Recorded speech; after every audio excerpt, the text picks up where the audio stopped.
Operation સિંદૂર બાદ પહેલીવાર વતનમાં આવી રહ્યા છે પ્રધાનમંત્રી મોદી। વડોદરામાં પીએમ મોદીના આગમનને લઈને તડામાર તૈયારી। વડોદરામાં પીએમ મોદીના રોડ શોનું ભવ્ય રિહર્સલ।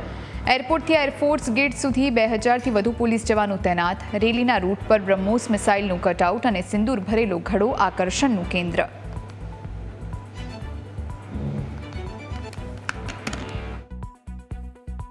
પ્રવાસે આવી રહ્યા છે ત્યારે નરેન્દ્ર મોદી જે છે તે એમની કર્મભૂમિ એટલે કે વડોદરા ખાતે પણ આવવાના છે અને વડોદરા ખાતે એક એરપોર્ટથી એરોડ્રમ સુધીનો રોડ શો યોજવાના છે અને વડોદરા ખાતે 30,000 મહિલાઓ દ્વારા તેમનું સ્વાગત સન્માન કરવામાં આવવાનું છે અને સાથે સાથે જે વડાપ્રધાનનો રોડ શો છે, રોડ શો દરમિયાન 17 દેશના વિદ્યાર્થીઓ સહિત વિવિધ સમુદાયના લોકો તેમનું સ્વાગત અભિવાદન કરશે।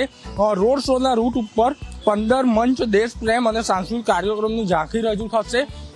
સૌથી મહત્વની બાબત એ છે કે કાલે દેશના વડાપ્રધાન વડોદરા એટલે એમની કર્મભૂમિ આવી રહ્યા છે ત્યારે પોલીસ દ્વારા હાલ રિહર્સલ કરવામાં આવી રહ્યું છે।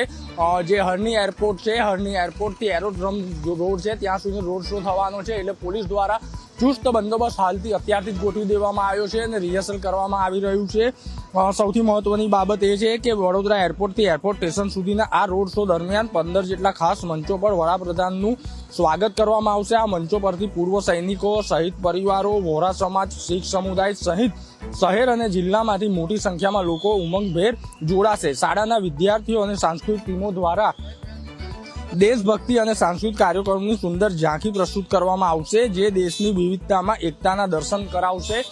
વડાપ્રધાન વડોદરા આવી રહ્યા હોય ત્યારે લોકોમાં બી ઉત્સાહ છે કેમ કે વડાપ્રધાન વડોદરા શહેરની અંદર વર્ષો સુધી રહ્યા હતા અને અહીંયાથી તેમને રાજકીય શરૂઆત કરી હતી।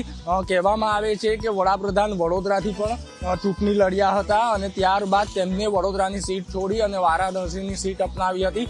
ત્યારે વડોદરામાં વડાપ્રધાન આવતા હોય ત્યારે તડામાર તૈયારીઓ પૂર્ણ કરી દેવામાં આવી છે અને આવતીકાલે વડાપ્રધાન સવારે જ્યારે આવશે ત્યારે એરપોર્ટ સર્કલથી લઈને એરોડ્રમ સુધીનો રોડ શો યોજશે તેની પણ પોલીસ તંત્ર દ્વારા તૈયારીઓ કરી દેવામાં આવી છે। કેમેરામેન અંકિત ગોંસીકર સાથે પ્રશાંત ગજ્જર, ન્યૂઝ કેપિટલ।